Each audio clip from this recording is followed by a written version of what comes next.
जय श्री कृष्ण। और आज अन्नकूट उत्सव की सबको बहुत बहुत बधाई।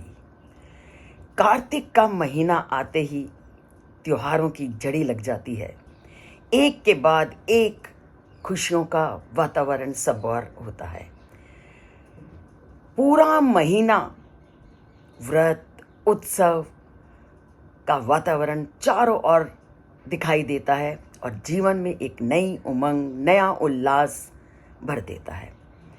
तो इन्हीं त्योहारों की जड़ी में आज जानते हैं अन्नकूट उत्सव की महिमा को, और ये क्यों मनाया जाता है और ये किस किस नाम से इसको पुकारा जाता है। तो इसे हम बलि पूजा, मार्गपाली आदि अनेक नामों से इसको पुकारते हैं।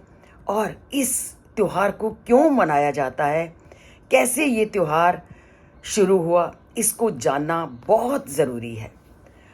हम लोग त्योहार को मनाते हैं, पर त्योहार के पीछे क्या छिपा हुआ है उस रहस्य को हमारे ही देश के बहुत सारे लोग नहीं जानते। और इसके बारे में मैं आपको 2-3 दिन पहले का ही उदाहरण देती हूँ। मैं मार्केट गई और वहाँ लाइन लगी हुई थी झाड़ू खरीदने की। एक के बाद एक आता जा रहा कि झाड़ू दे दीजिए, झाड़ू दे दीजिए। और दुकानदार के पास उस झाड़ू की कमी हो गई और झाड़ू उस दिन अपनी मूल्य से 10 गुना ज़्यादा महंगा बिका। और मुझे बड़ी हैरानी हुई कि आज क्या कारण है कि लोग इतने झाड़ू खरीद रहा है। और लोगों ने मुझे कहना शुरू कर दिया, नहीं, आज के दिन अगर झाड़ू खरीदो तो लक्ष्मी जी की इस झाड़ू पर कृपा होती है। थोड़ी मुझे हैरानी भी हुई, पर मैंने उस समय उनको कुछ नहीं कहा। हमने लक्ष्मी जी का आना है तो झाड़ू भी खरीद लेते हैं, पर कभी आपने ये सोचा कि उस झाड़ू के पीछे छिपा क्या हुआ है? क्यों झाड़ू अगर खरीदा भी है? उनका लॉजिक था कि झाड़ू इसलिए खरीदा कि ये लक्ष्मी का प्रतीक माना जाता है। उन्होंने ये नहीं सोचा कि झाड़ू प्रतीक किसका है। झाड़ू प्रतीक है कि आज के त्योहार के दिन आपके अंदर जितनी भी नकारात्मक सोच है, उस नकारात्मक सोच को अपने अंदर निकाल करके अपने अंदर को वैसे साफ करो जैसे आप अपने घर को झाड़ू से साफ करते हो। और प्रतीक, क्योंकि उसको प्रतीक मान लिया, धन का तो हमने ले लिया।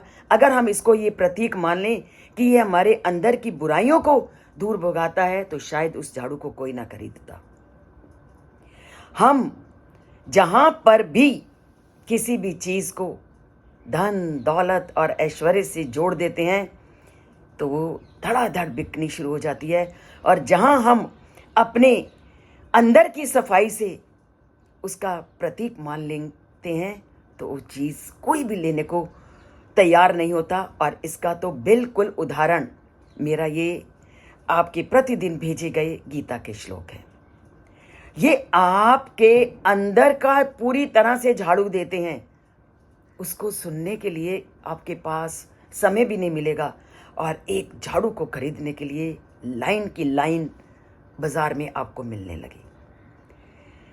तो घर की सफाई के साथ अपने मन रूपी सफाई को भी दूर कीजिए और अपनी बुद्धि की सफाई को भी झाड़ू लगाइए।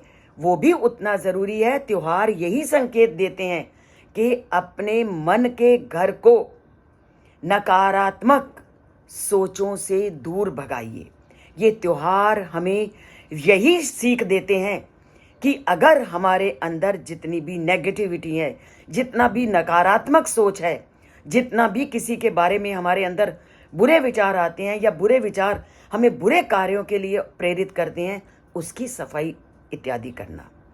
तो यहाँ जो मैंने आपको झाड़ू का उदाहरण दिया, ये आपको इसीलिए दिया कि ये झाड़ू लक्ष्मी का प्रतीक तो आप मानते हो, मानिए, पर झाड़ू इस बात का प्रतीक था कि अपने अंदर जितने भी आपके नकारात्मक विचार हैं, भय है, क्रोध है, ईर्ष्या है, द्वेष है, उन नकारात्मक विचारों को अपने मन रूपी घर में अच्छी तरह से झाड़ू से साफ करके उनको बाहर फेंक दो, ताकि दोबारा से ये नकारात्मक विचार तुम्हारी मानसिक प्रवृत्ति को, तुम्हारे मन को अपना कब्जा ना कर लें और आपके मन को बुराइयों की ओर ना ले जाएं।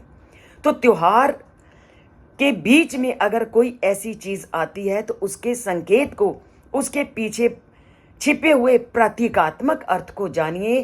किसी भी चीज का अंधाधुंध अनुसरण ना कीजिए। झाड़ू प्रतीक है आपके अंदर पनप रही नकारात्मक बुराइयों को बाहर फेंककर उसको पूरी तरह से साफ करने का।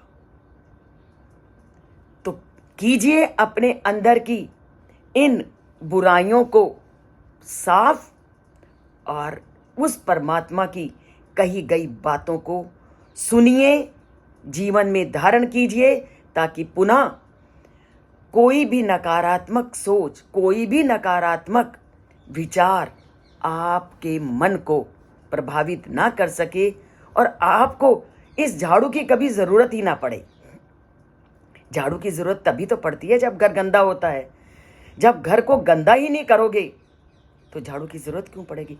अगर आप नकारात्मक सोच को अपने अंदर आने ही नहीं दोगे तो नकारात्मक सोच जब आएगी नहीं तो आपको इस झाड़ू को लगाने की ज़रूरत ही नहीं पड़ेगी। और हमारा प्रयत्न यही होना चाहिए कि परमात्मा हमें अब इतनी शक्ति दे कि हमारा जो मानसिक संतुलन है वो कभी भी इन विरोधी प्रभावों से प्रभावित ना हो। तो इन विरोधी प्रभावों से प्रभावित ना हो, इसके लिए हमें प्रत्येक त्योहार के अंदर छिपे हुए उसके रहस्य को जानना है, जिसकी हम प्रतिदिन प्रयत्न करते हैं कि आपकी समस्याओं का निराकरण करें। तो अगर आपके मन में कभी भी कोई शंका होती है तो आप उस शंका को दूर करने के लिए आप जो भी वीडियो दी जाती है उसको अगर सुनेंगे तो आपकी बहुत सारी शंकाओं का निराकरण स्वयं ही हो जाएगा। तो आज हम इसको केवल झाड़ू का प्रतीक ना मान करके अब त्योहारों का, इस गोवर्धन पूजा का क्या महत्व है उसको हम अपनी दूसरी वीडियो के द्वारा जानेंगे कि गोवर्धन पूजा या अन्नकूट उत्सव को क्यों मनाया जाता है। तो दूसरी वीडियो में आप जानिए कि अन्नकूट उत्सव का महत्व क्या है। जय श्री कृष्ण। और अगर आपने अभी तक चैनल को सब्सक्राइब नहीं किया तो एक बार चैनल को अवश्य सब्सक्राइब कीजिए।